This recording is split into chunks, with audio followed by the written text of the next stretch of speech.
I'm Richard. And I'm Gary, and these are our incredible stories.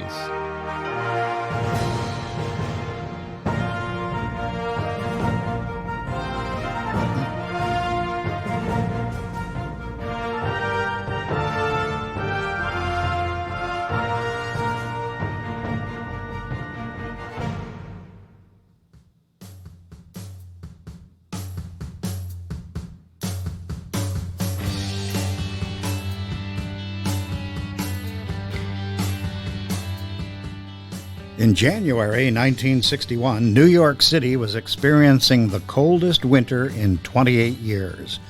Folk singer Bob Dylan knew how cold it was. Wait, hold on one second. You're talking about Bob Dylan. Does this mean you knew Bob Dylan? Well, I wish it did, but it doesn't. I never did meet Bob Dylan, but of course I did spend a lot of time with Peter, Paul, and Mary, who, by the way, also arrived in New York City in January 1961 during this incredibly cold winter. Bob Dylan, his situation was that he arrived actually on January 24th of that year. He had just dropped out of the University of Minnesota, and he walked into the Cafe Wa at 115 McDougal Street in New York City. Wait, what was the name of that place again? Cafe Wa? Cafe what? W-H-A question mark. Wa. Now, is that in the title? You have to have that emphasis when you... And nobody knows the restaurant unless you say it, Cafe what? Yeah. And who knows? I'm not sure if it's even there today. But incredibly, the other people who were playing there included Noel Paul Stuckey and Peter Yarrow of Peter, Paul, and Mary. Yes. And living nearby, after moving to New York from Kentucky, was Mary Travers. And she and Yarrow and Stuckey performed together as Peter, Paul, and Mary for the first time at a place called The Bitter End in 1961. Oh. Now, how does Bob Dylan feature into all of this? Well, I was going to ask that because you keep mentioning his name quite a bit. Yeah. I feel like you guys were roommates in college. Not quite. I lived in a New Jersey suburb at the time, and my high school friends and I would spend Sunday afternoons over in Greenwich Village, which is where the Cafe Wa is located, and the Bitter End. And we would go over and we would play chess with some of the residents who were out on the sidewalk outside of their residence. Okay. And it was back in a time when, strangers weren't worried about strangers, and, you engaged in a friendly game of chess with somebody just walking down the street and seeing them there with their chessboard. And so one of my high school friends was named Tom Lipitsky. He was a music student, very interested in music, and his dream was to go on to the Juilliard School of Music there in New York City. Oh, big school. Way, way big. And he had the only car that we had amongst us. It was a tiny little Volkswagen Bug. And so we would go over in his little tiny Volkswagen Bug. And I remember one day when it was pretty difficult to find a parking place there. So all four of us just got out of the Bug, picked up the car, and placed it in the parking space. Now, I can only imagine how it must have looked to most people, although it was probably not that strange to see four college students grabbing a corner of a Volkswagen Beetle and shuffling it over into a spot that was too small to parallel park in. Right. And, of course, we were high school students. Oh, high school. I'm sorry, high school students. Not college students. But anyways, I remember that incident very vividly. And so when we were preparing to do this podcast, I began thinking, those were the very same days, like I say, when Bob Dylan arrived in New York City. When you were in Greenwich Village playing chess with beatniks. Yes, right in that very same area where we were playing chess. So he wasn't famous. He was a college dropout. He wasn't famous at all. So he could easily, Gary, have been walking down the sidewalk at any time when we were playing chess with other people. He could have been one of the people playing chess. I was just going to say, you may have played chess Bob Dylan. with Bob Dylan.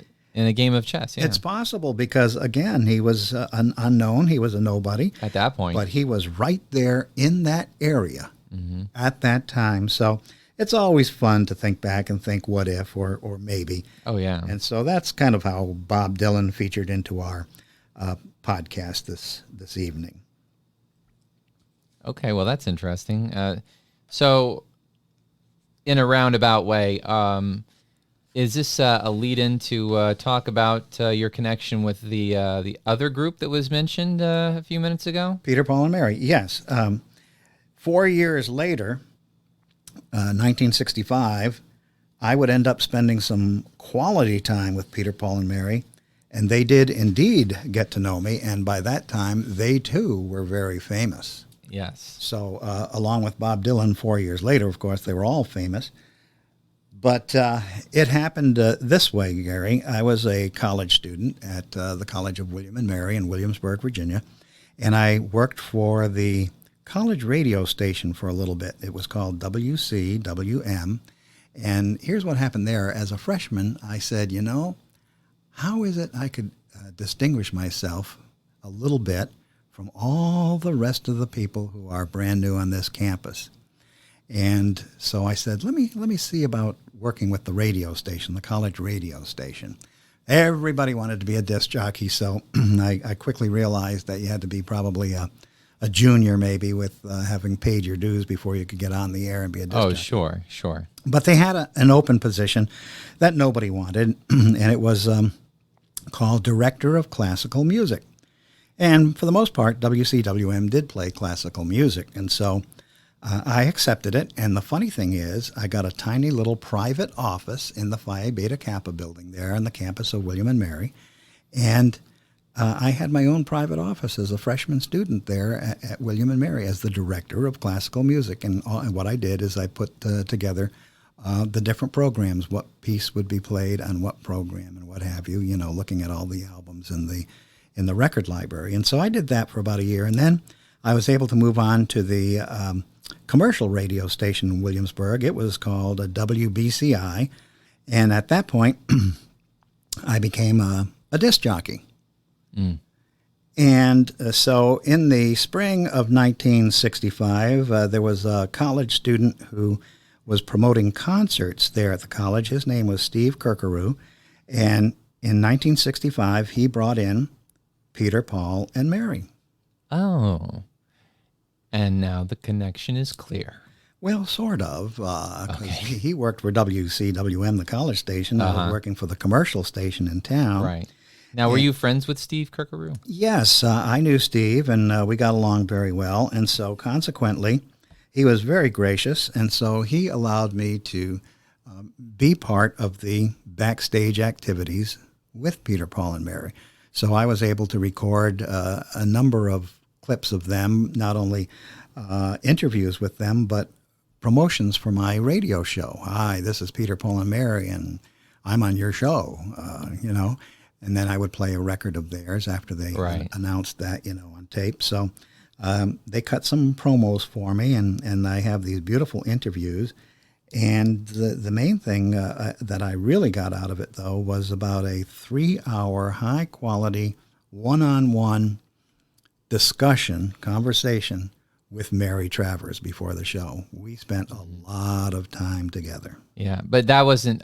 now, if I remember correctly, though, you had just a separate conversation with her because she was feeling a lot of stress from all the traveling and everything like that and just needed an ear to vent into, and you were gracious enough to lend her your ear and some of your time so that she could just vent some of her, frustrations.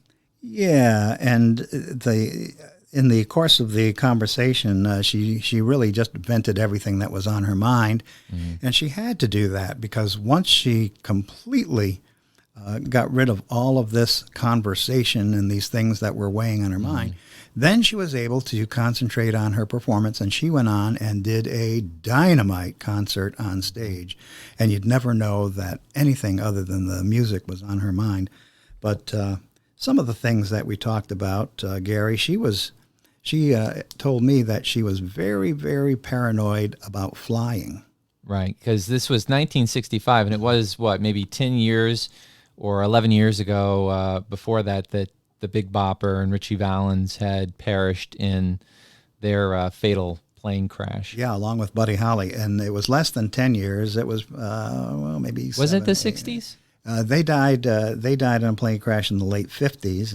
And so it was recent enough to where it was still something on our mind. It would be mind. a concern of somebody who was doing the very same thing they did, flying from this place to that place, this venue to that venue, and performing. She couldn't help but see the similarities. Sure. So, if Buddy Holly, Richie Valens, and the Big Bopper, and all of those guys were, in their 20s, their lives were cut so short. Yeah, Richie Valens was even younger than his 20s. I think he was, 16? Yeah, 16 or 17 when he may died? have still been a teenager at the time. I know the Big Bopper, who sounded very, very mature. He was only 24. J.P. Richards was his real name. And so this was on her mind. Sure. And so she just had to talk about it. And so we talked about it at great length. And I don't know, she found me an interesting conversationalist, and we got along real well. And we went back and forth like you and I are going now. Sure. And she felt very relaxed to share these things. And another thing, and of course, my tape recorder wasn't going when we were doing this. Absolutely not. No. I mean, this was just private, this one-on-one. This was something very personal and something that she needed done. And I did not mind not having the tape recorder going.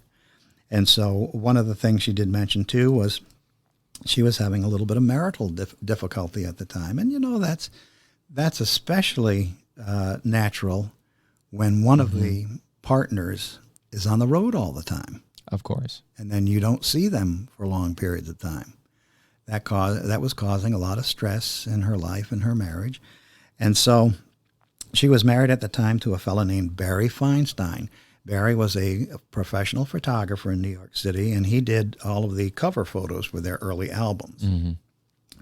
But anyhow, I'm not going to go into all the details of her marital difficulty either, but suffice it to say that she was happy to have somebody just to vent with. Sure. Somebody who seemed to be empathetic, sympathetic, and she chose me, and I was really thrilled and honored to be the one she chose to do this with. And like I say, after we were finished, and it ran for about 3 hours that we were talking, she just got on that stage and she just belted those songs out like you wouldn't believe. So I will always remember that. These are some of the fondest memories I have of my days back then. Now, we actually have the recording of the interview that was taken with all three members. Yes, and that interview I was able to use on my local radio show. Mm-hmm. And then years later, when I was a graduate student in Hattiesburg, Mississippi, I was studying at the University of Southern Mississippi as a graduate student. I entered that interview. I made a little special radio documentary and entered that interview in competition with the Mississippi Press Association and won an award. Oh, look at you with your gold star. So these interviews have seen some airtime back in the day, and now, Drum roll. 55 years after this was recorded, you, our listeners, are going to hear the voices of Peter, Paul, and Mary, only 4 years after they first arrived on that bitter cold winter in 1961 in New York City. That's something. And we're going to hear you as a young man in your 20s. Ooh, let's see. All right, let's fire this up. Peter, Paul, and Mary, America's #1 folk singing group. Peter, we understand that you're the group's philosopher. Is this true? Each of us, you'll find it fairly articulate, but I'm put it this way: Paul's sense of humor transcends his serious behavior in a sense, and I think Mary's femininity transcends her seriousness sometimes too. So I guess I'm the serious member of the group. The serious member of the group. How did you get started promoting? Did you start with college concerts? Yeah, well, I didn't get started promoting concerts, although I did run a folk song club which ran some concerts. But my involvement with an instructorship in my senior year at Cornell was really my entree into an involvement with folk music in terms of not only its emotional its emotional appeal to myself, but also in terms of the historical, academic appeal. And it was at that point that I began to think in terms of the possibility of taking a year off from college and singing, and of course that's what I did, and of course it blossomed into something much bigger than I had ever expected to in terms of my own life and in terms of the satisfaction and involvement with the group. Yeah, right. How did Peter, Paul, and Mary get started? Quite a few people wonder about that. How did you all come together? Well, we were individual performers, and Mary made records when she was 12 or 13 with Pete Seeger, and was well known in the field in a sense. For those, there was a time that folk music was known to very few people, in the sense that it's now known, in the sense of the urban revival. But Paul was on his way to becoming a successful performer, comedian, etc., and I was performing individually myself. So our manager introduced us to one another. He's the person who discovered Joan Baez, Bob Dylan, Odetta, Ian and Sylvia, Bob Gibson, and he's a remarkable person, and we owe a great debt of gratitude to him for having protected us from having to ever compromise our feelings about music. We maintain complete responsibility for whatever we do on the stage because we are subject to no one's whim but our own. And that's very fortunate. We've had success without having to in any way prostitute our points of view. As far as your music goes, you use quite a bit of Bob Dylan material, don't you? Yeah, that's true. But before Bobby was writing, we had released our first album, and that was the release of Hammer, and as a matter of fact, 2 albums, and then Blowing in the Wind came along. He's a remarkable writer. He's the best contemporary writer, in my opinion. There you have it, Peter, Paul, and Mary from 55 years ago. Now, Gary, for our younger listeners, can you recall some of the songs that Peter, Paul, and Mary recorded? Oh, yeah. Puff the Magic Dragon, If I Had a Hammer, Leaving on a Jet Plane, Blowing 500 in the Wind. Yep, Blowing in the Wind, 500 Miles. There's a lot of them. One of my favorites was Stew Ball. Oh, about a Stew Ball, racehorse. yep. Lemon Tree. Yeah. So they had some real classics there. Yeah, and in fact, in 1963, they performed If I Had a Hammer and Blowing in the Wind at the 1963 March on Washington, where the Reverend Martin Luther King gave his I Have a Dream speech. They gave it at that march? Yes, they did. I had no idea. Yeah, so they sang those 2 songs at the March on Washington in 1963. So they have an incredible background historically and musically. And tonight we've heard voices from the past. We've heard an interview done 55 years ago. Oh, yeah. And we heard what Peter, Paul, and Mary sounded like back in the day. We got to give a round of applause for that one. That's the kind of applause that they drew wherever they went. They were certainly a phenomenon, and I am so thankful that I had my time with them. Oh, yeah. I mean, those kind of memories, those kinds of experiences, they just cannot be matched by anything else. And there's one thing that you'll know, or that you can keep with you the rest of your life, is knowing that you had a chance to do something that very few people had an opportunity to do. Absolutely. And I'm Richard. And I'm Gary. And this was An Incredible Story.